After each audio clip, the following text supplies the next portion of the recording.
Have you ever tried yoga to help with jaw tension or headaches?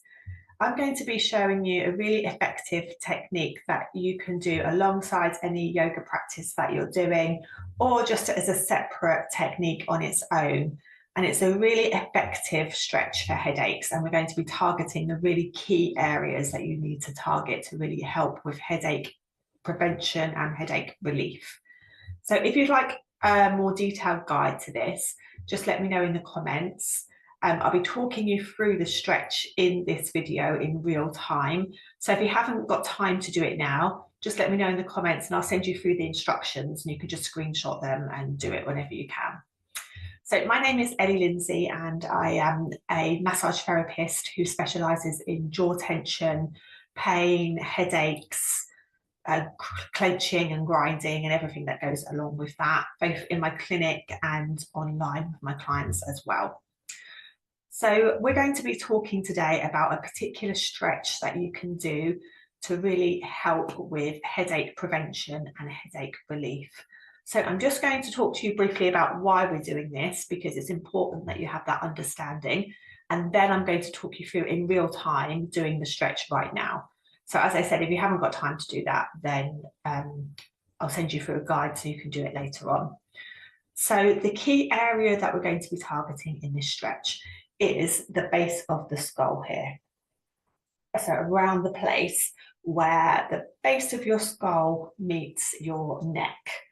And the reason why that's so important is, well, there's many reasons, but I'm only going to talk about one of them here. And that is that there are these tiny, tiny muscles there called the suboccipitals, and they live sort of between the base of the skull and the neck.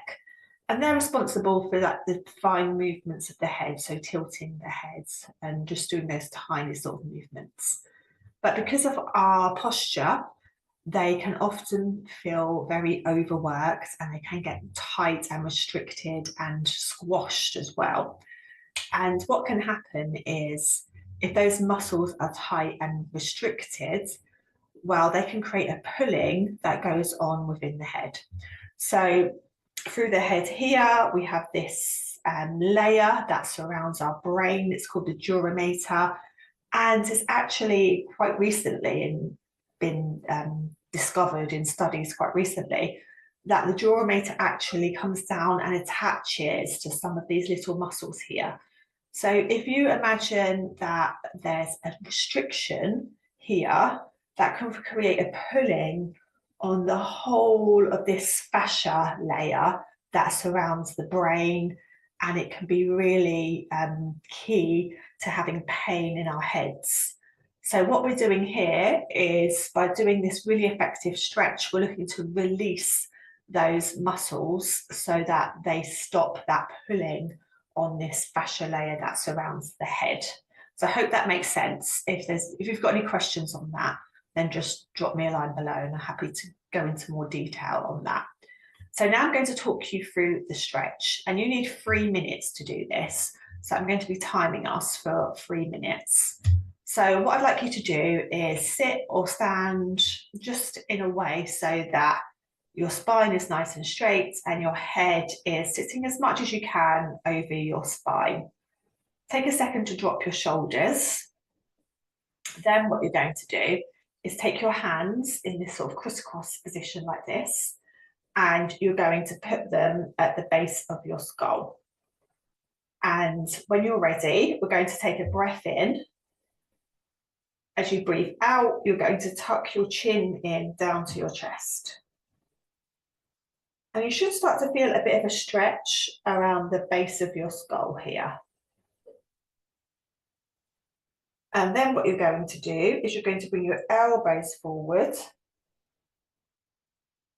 And what that does, it really increases the stretch. So your arms are actually giving your head a bit more weight so that it can come forward. Now you stay there. I'm just going to come out of it so I can talk you through a bit more about your positioning. So what I'd really like you to do is make sure that your spine is still straight. So what I don't want you to do is actually, if I just show you from the side, I don't want you to sort of come forward like this while you're stretching. The spine stays nice and straight, and then it's a simple like tucking of the head like this, rather than this kind of bend.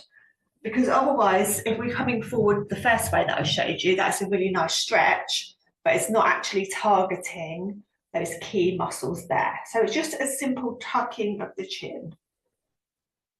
And just remember to keep your shoulders dropped. Stay in the stretch. I'm going to let you know when to come out of it. Stay in that stretch. Keep your shoulders dropped.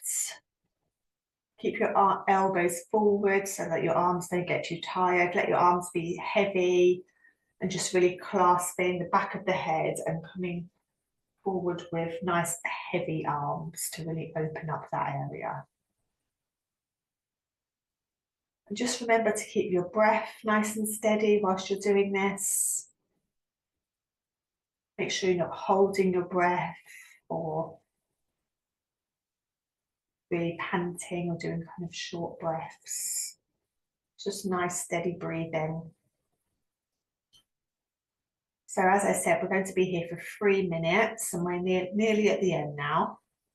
So when you're doing this in your own time, just make sure to set a timer, because you might think you've done 3 minutes and it's actually only a minute, because 3 minutes can feel like a really long time when you're actually holding a stretch.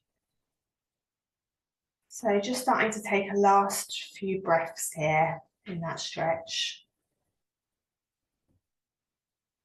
Just really feeling that opening at the base of the skull. I just know that you can do this as many times a day as you can. Lovely. And then when you're ready, just slowly, slowly coming back up, but take it slow. So if you can fit that into your day, just a couple of times a day, it can really help to relieve this tension in these tiny muscles here. And it's what's called a fascia stretch, which is why we hold it for so long, because we're looking for that an actual release in the connective tissue there, and that can take longer than when we're stretching specific muscles. So again, if you'd like to sort of take a screenshot of how to do this, just send me a message and I'll send you through a guide that you can have with you on the go, so you can try and fit this into your day as